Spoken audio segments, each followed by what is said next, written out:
Hi, it's Luke from Love Oadby, and I've come down to the Granville Tennis Club, and I've been invited to come and find out more about these soldiers, but also a new book that has been written in order to commemorate and also celebrate the fallen soldiers from the First World War in particular. So I'm here with Sue and Jan. So thank you very much for the invite. So obviously last year we saw a lot of these soldiers or the silhouettes around Oadby and in the shops. So what was all of that about to begin with? Well, it was really the culmination of our 5-year research project. Okay. Over those 5 years, we've been looking into the lives of the soldiers commemorated on the War Memorial. Okay. We've had lots of events over those 5 years, exhibitions and talks. Yeah. But for November the 11th, we really wanted to include the Oadby community in the commemoration of 100 years, obviously, since the outbreak of the war. So we invited a lot of schools to take part by producing a silhouette of 83 soldiers. Yeah. And we had lots of school groups involved, lots of individuals, community groups, etc. Yeah. That meant that a lot of the families involved in those silhouette productions came along to our massive event that we held back in November last year. Yeah. So what's the significance about the number 83? Well, why did you decide to do 83 of them? Well, there were 73 soldiers commemorated on the Oadby War Memorial. Yeah. Basically, there were 73 servicemen, therefore, who died from Oadby with Oadby connections during the First World War. Okay. But during the course of that research, we also found another 10 soldiers. Wow. Who aren't actually on the memorial. Okay. Now, sometimes that was because they'd moved away. Yeah. But they are commemorated on another memorial, which Jan can say a little bit more about. Yeah.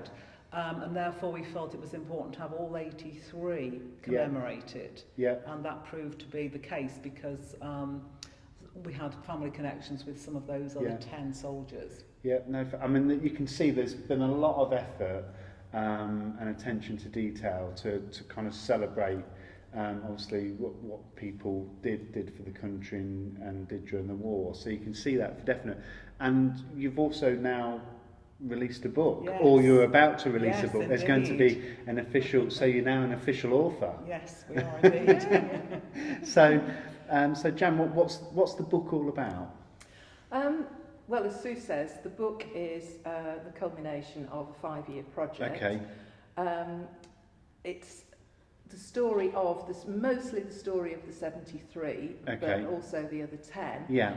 But it's also the story of what happened on the home front, the Oadby home front during the war. So there are a lot of stories of old Oadby families. Yeah. So if you are a member of an old Oadby family, the chances of finding details of your grandparents in here, great-grandparents, is fairly high.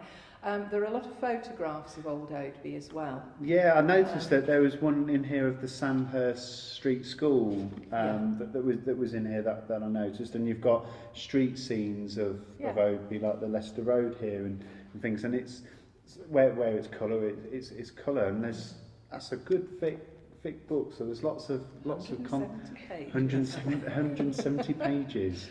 So and I can see here just looking through the book, there's a page generally per soldier. There is a page for each serviceman. Yeah. And in actual fact, they're not old soldiers. There are some airmen as well. Oh, okay. There are about 7 or 8 airmen, predominantly soldiers, predominantly the Leicester Regiment. So each casualty has a whole biography about him. And then stories about his family. Yeah. A lot of the photographs in there actually are unpublished photographs. They've not been seen before. Wow. So they haven't been seen in previous history books of Oadby. Yeah. And a lot of the photographs have been given and donated, loaned by the families of these servicemen. Brilliant. So, how are you going to be launching this book? We've got an event on Saturday the 13th of July at St Peter's Parish Church in Oadby, which is the church just by the War Memorial. Yes, yeah. It's at 2:00. Okay. And we have invited along to that any family descendants who we have tracked down over the last 5 years. Yeah. Because we particularly feel that the book will be of great interest to them. Yeah. We've also invited local schools. Yeah. But it's actually open to anybody who would like to Okay, so come members along. of the public can come yes, along? Definitely. Yeah. Yes. If anybody wants a bit more information, they can contact us via our website. Yes, I've seen that, and you've also got a Facebook page as well. Yes, that's called Odeby Remembering the Past. Okay. And there's information about the launch on that Facebook page, and they can contact myself via that page if somebody would like to come along or just turn up. But all welcome, very definitely. We want to fill the church as a celebration of the end of our research project, basically. And obviously, like you mentioned, you've tried to track down some of the descendants. Yes.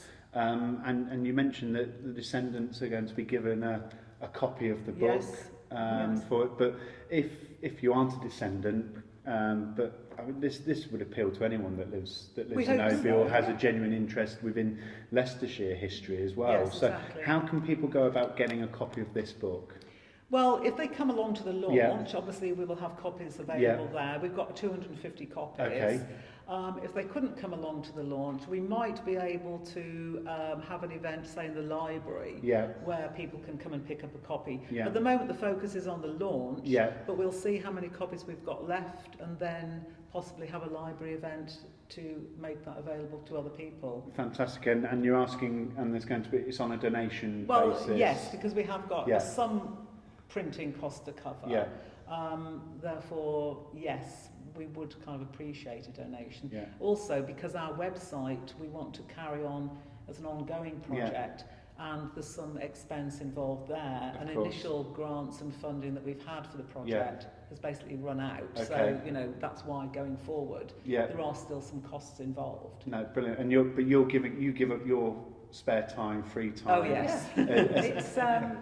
Well, we've had 13 researchers or contributors, and they're acknowledged within the book at the front, aren't they? But everybody's volunteers. So we've had people who are interested in genealogy, we've had military historians, we've had archivists, photographic collectors. Lots of people who have an interest in this. It's a massive commitment for the time. But I would imagine it's been quite rewarding. Oh, very definitely. Getting to this stage of being able to have it in a book and what you found out during that journey, and then perhaps being able to share with descendants and members of the family. I think one of the most interesting things is how all the families are linked. Right. So before the war, there were probably about no more than 20 large intermarrying families, very extended families.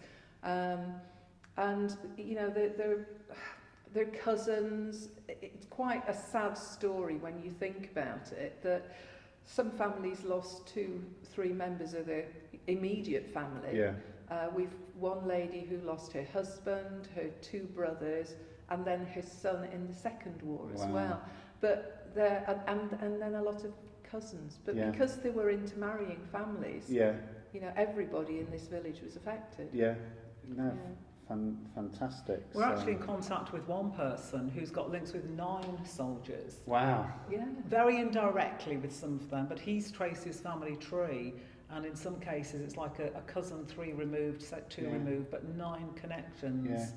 And I think the response from family descendants, for myself, has been one of the most important things, because some families knew a lot about their great uncle or their grandfather who'd died, but there are people who've said, well, I'm not sure really what my grandfather has done or did, and we've been able to say this is what they did, and they have been so appreciative. That for me has made the whole project really worthwhile.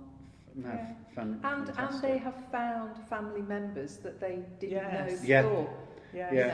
Extended family members, where a lot of the families probably had between 5 and 9 children. So the numbers of descendants is huge. I mean, the thing now with the internet and how connected we all are, it makes researching your own family history and research that little bit easier, doesn't it? Which is great. And I know people like Ancestry and services like that allow you to kind of do that. So But so just in kind of summary, on the Saturday the 13th of July from 2 p.m. At the church. We've got 3 talks, short talks, one about the project, one about the war memorials, and one about the second Leicesters in World War I. And is there an entry fee that no entry fee? So refreshments available. We'd like to chat to as many people as possible that afternoon. Fantastic, and I think it's going to appeal to anyone that's interested in history, the wars, Oadby. You're going to get that connection, I feel. So really going to be a great event. If we can pop along, we're certainly going to try and pop along, all being well. And yeah, I hope it all goes well. And I don't think you're going to have a problem in shifting all those books. I think you're going to have to be doing the reorder as well. So yeah, no, fantastic. So if you'd like more information, we'll pop the links below, and please get into contact with them.